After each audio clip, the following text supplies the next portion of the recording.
Hello and welcome everybody to Rapattoni Corporation's monthly webinar. Today's topic is late fee billing procedures. To celebrate this special October 31st edition of our Magic Webinars, we're going to turn this webinar into a Halloween spooktacular.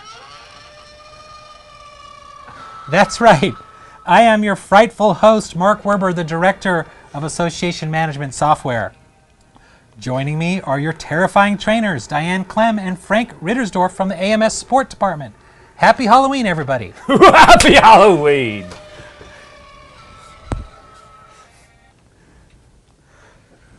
We are coming to you live from our multimedia studios here in Simi Valley, California.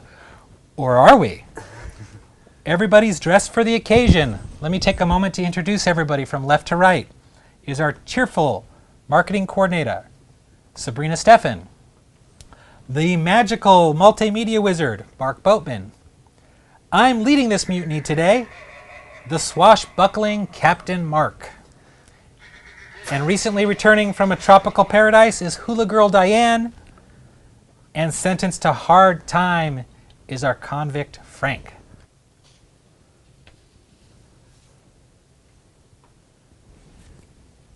And welcome to our Rapattoni Magic version 10.1.05. We got great enhancements. Definitely get upgraded. Thank you very much. Today's agenda is late fee billing procedures. We're going to break down the late fee for you. We'll take a good look at the setup, and we'll use our detective skills to answer a few questions, such as why, what, who, and how much to assess for late fees. We'll go through the process of creating late fees. We'll go through the basic billing steps that follow creating those late fees, and we'll show you some optional steps for making the members aware that they have late fees on their account. Let's break down this late fee. Well, what is a late fee? Of course, most of you probably will know a fee that is assessed to members with outstanding invoices. But where is the late fee in Magic? The late fee is assigned to an invoice type in the late fee code field. So most likely the invoice type that you use for your original billing. And then when is the late fee set up? Well, it's normally set up during the original billing or in years past. But we do encourage to make sure you check the setup before you actually process the late fee for your current assessment. Let's take a look at where the late fee set up. So we're in Magic, and I'm going to use my short keys. So I'm going to do Alt-M, A, I, B for billing procedures. That's right, we have a specific billing procedures for late fee. So I'm going to hit the arrow down one time, and so we can take a look at those steps that we have for those late fee billing procedures. So we're going to click in the invoice type, and we're going to go into that program because that's where our late fee code is. And Diane's going to explain all the different sections in our late fee code table once I click on and zoom in the late fee code field in our invoice type. Thanks, Frank. Now that you zoom into that late fee code, you see that each type of late fee that you can assess is assigned a unique code, along with a description to tell you what that late fee might be used for. You can use certain terms for your dues invoice, other terms for your MLS. You determine the kind of late fee charges that are assessed by zooming into the type field. And there you see you can make a selection between three different options. The first is A, which is a fixed amount per invoice. The next is M, which is a fixed amount per member. Or finally, you can choose P for a percentage per member based on what's outstanding on their account. The amount or percentage shows in the next field. If it's a fixed amount per member or per invoice, the dollar amount will appear in the next field. And if it was a percentage, the percentage would appear in that field instead, the way that it does under the MLS late fee. The minimum amount field is how much has to be due on an invoice before a late fee is assessed if that invoice is past due. And the charge code field identifies which charge code is used when you assess that late fee. So for our first example here, late fee code 10 is a dues late fee. It's based on a fixed amount per member of $25, which will be assessed to any invoice that's a penny or more past due using the charge code of LF10. At the bottom of the form, there are 3 boxes that you can select. First is check receipt date. You have an option of setting a due date by entering a receipt date, and that will determine whether or not the member will get assessed their late fee. And create as receivable is always checked because you do want to actually create an invoice on the member's account for that late fee. Include credit invoice gives you the option to consider any credit invoices when you're calculating what amount the member is going to be charged for late fees. Thank you, Diane. I'm going to go ahead and check that procedure step off, and let's go back and review. So the late fee code form. Diane showed us that there are different types. You can actually charge a member multiple late fees if you did fixed amount per invoice, or just one late fee per for just the member. You also can do it based on a percentage of how much the member owes. We also have the amount field, which you could do an amount or the percentage based on the prior field that you set. And then also the minimum amount. That's the amount that must be outstanding in order to qualify for a late fee. And of course, we do have that charge code to kind of connect that for the accounting. At the bottom of that form, we had check receipt date. This is the option to create a deadline date for the payment before late fees are assessed. The create as receivable must be used, must be checked if we're going to use to create the late fees. And then also you can include credit invoices, which has magic consider credits on the AR before assessing late fees. The next piece we want to look at is the late fee billing formulation. Our little progression of Frankenstein here is going to help us take a look at that. This is setup that's usually done ahead of time, and we're going to use our late fee procedures to go there. You can see here that per billing group there is a specific invoice type that will qualify for late fees. So when you're actually creating the late fees, once you select your billing group, you automatically have these invoices that are attached to that billing group to select from based on what kind of late fee billing you're doing. So we've checked them. We have an invoice type D. That's what we're going to charge a late fee to. So it is in here, and it's great. So we're going to check that procedure as well. Now Mark's going to talk about using our detective skills. Okay, our late fees are now set up, but before we bill them, we need to use our detective skills to identify which members have outstanding invoices for late fee billing. The best way to identify who's going to incur late fees is to run the aged accounts receivable report. For the sake of time though, we're just going to pull up an individual member and look at their accounts receivable so we can identify what information on that invoice will qualify for late fee billing. So we're just going to quickly go to the member query form, pull up a member, go to that member's accounts receivable. And if you look at this first invoice in this member's accounts receivable, you can see that they have an invoice dated September 1st, 2012. That invoice is in billing group ASOC, is an invoice type of D, and has a balance due of $349. So this is a dues invoice, and the dues invoice is what we're going to use as an example of who we want to bill for late fees.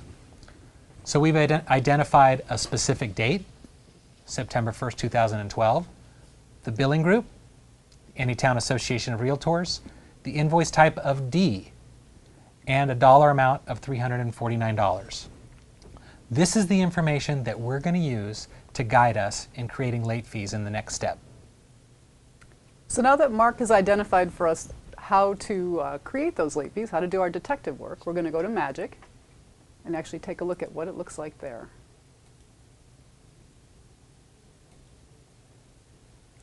The first part of the Create Late Fee form is where you're going to select your billing group. You can use your F5 key to zoom in and select ASOC for dues invoices. You select the status of the members you want to reach, and zoom in and select all billing cycles so that you don't exclude anybody in your late fee billing. Next, you're going to assign a unique name to your late fee billing because it's going to create a pre-billing once you run this process, and you want to be able to identify it easily. And Frank is going to take us to the next portion of the form. As you notice, we're going to check the invoice types to be billed. And once I tab down to this second part of the form, our invoice type D is available. I'm going to check it to let them know this is the invoice type that we want to assess the late fees to. So we have the invoice type D here with our description. The minimum payment percentage is something that unless you are doing some type of a online payment plan, we just ignore that. We also have the invoice from date and invoice through date, which is basically our date parameters. So any invoices created 9/1/12 and 9/30/12 are the invoices we're looking at to assess the late fees. But we do have an receipt through date, and any invoices that were paid on 10/10 of 12 and before will avoid the late fees. And of course 10/11 and newer would be charged a late fee. So again, this date is a date that help them, it's the deadline date, so they can avoid their late fees. Once you've set your parameters up like we have here, hit create late fee button and let magic do its magic. So I'm going to check that spot and we'll review. So we took a look at what's involved in creating late fees. We went to the Create Late Fees form and used the information we gathered when we did our detective work to select our billing criteria. We selected the billing group, member status, and made a unique batch reference so we could easily identify the pre-billing batch. Next, we checked the invoice types to be billed. We included the invoice from and through date, so we knew which billings we wanted to include, and identify those date parameters for those billings. And we entered a receipt through date, so the members actually have a deadline that they need to have paid their dues by, or else they'll be assessed a late fee. Let's take a look at some of the other basic steps. Now, these other basic steps you're probably familiar, especially if you're on last month's webinar, because we talked about the basic or the regular original billing processes and procedures. Well, you'll notice when you're creating the late fee, you are essentially creating a pre-bill. It's just a specific pre-bill to late fees. So yes, we would go to the pre-bill register, find our pre-bill batch, and pull up a report that shows who is going to be charged that late fee. Again, you're checking your work. We also can go ahead and create your invoices. This is going to assign the date on the invoices. You check which pre-bill you would like to select to have the invoices created, and hit the Create Invoices button. You also are going to post your invoices, which actually would post it to the AR. So now they would have those late fee invoices on their accounts receivable. Now there are a couple other steps that you do in the regular billing, but you're optional in the late fees, because most members and most associations tell their members if you don't pay by this date, you're getting a late fee. So they don't bother with the printing and the emailing of these late fee statements and sending them out there. But if you want to, you can, as a courtesy, send them out to those members to notify them you've been late feed. Let's review. Thank you, Frank, for that excellent breakdown. Other basic billing steps. We covered the pre-billing register. We're going to check our work once we create that pre-billing batch by creating those late fees. We're going to create invoices once we've approved our pre-billing, post the invoices to the members' AR so that they can see them on IMS and they can know that those amounts are due. And optional steps we can take is to either print or email those statements out to members so they can see the invoice that's outstanding and also the late fee that's been assessed as a result of not paying that invoice. Now let's summarize. We broke down that late fee. We found where the late fee code is hidden in Magic. It's in the invoice type table. We looked at the setup. We went to late fee code, and we talked about making sure that your invoice type is in the late fee billing formulation table. We used those detective skills and identified the invoices that will be assessed. We created late fees and using date parameters and receipt dates to avoid late fee. Also, we talked about and highlighted the basic billing steps, posting the late fees. And also, we talked about the email print options. This is now ending our Halloween content of our webinar.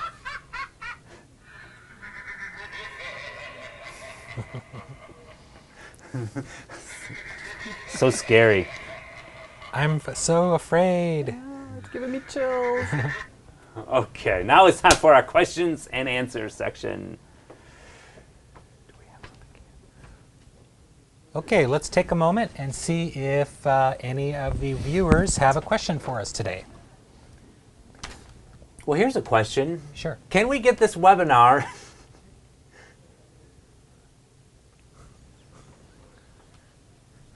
Give us just a moment here to take a closer look here.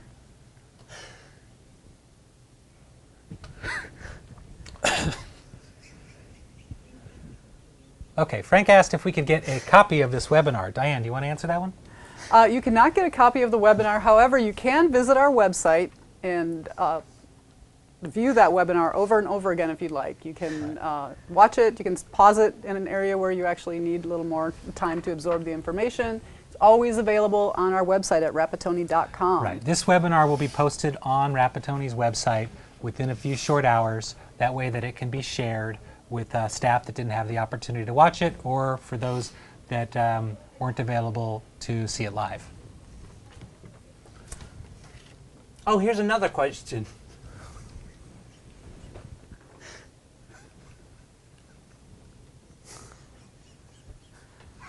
All right.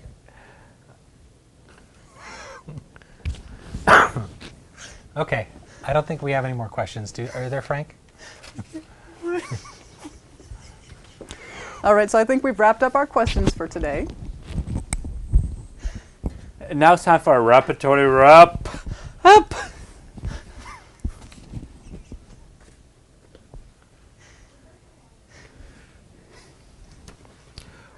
We've received a lot of interest about our newest product line, Integrated Website Services.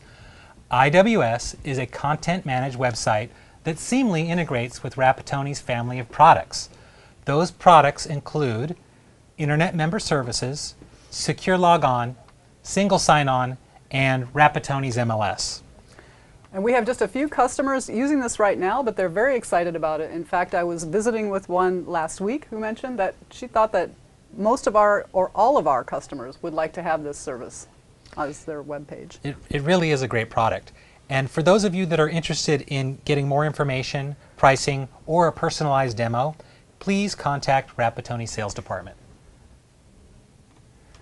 Also, the NAR, National Convention in Orlando, is just a few short days away. Rapattoni will have a huge booth located on the convention floor.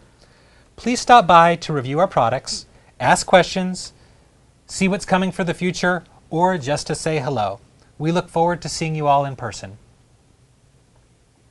And to view past and future webinars and to register for upcoming webinars, as we mentioned earlier, you can visit our website at www.rapattoni.com, click on Support, Magic, Webinars and Training Videos, and you'll see a list of past webinars as well as future webinars that you can register for. If you have additional questions, you can visit our resource articles section of our web page by clicking on Support, Magic, and Magic Resource Articles. You can type in a topic and search for information you need related to that topic. And remember, our next Magic webinar will be held on November 28th. We're going to be covering committees. This presentation will explain how to create, add to, maintain, and report on your committees of your association.